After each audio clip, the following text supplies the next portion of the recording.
La minute de la vérité tous les matins avec Patrick Nzoué.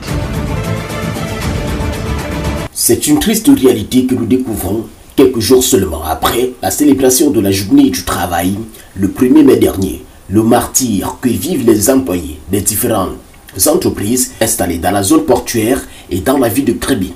Pourtant, le 1er mai, les patrons de ces entreprises ont organisé des buffets à hauteur des millions de francs CFA, boissons, confection des tenues pour le défilé. Un budget qui pourrait servir à régler les aérés de salaire de leurs employés. Ils ont pour la plupart des cas 6 mois d'aérés sans secours de droit, alors que le travail se fait de jour comme de nuit, sans repos, malgré la fatigue. Pas de véritable ration alimentaire, aucun contrat de travail, ni de sécurité sociale. N'en parlons plus de la prise en charge en cas de maladie ou d'accident. Le cas d'un employé d'une société de fabrication de carreaux installée dans la Lokoundje, un engin avait réduit en miettes l'un des employés. Ses collègues, très en colère face à la réaction de leurs employeurs qui voulaient faire taire l'affaire au mépris de la réglementation en vigueur dans une autre société.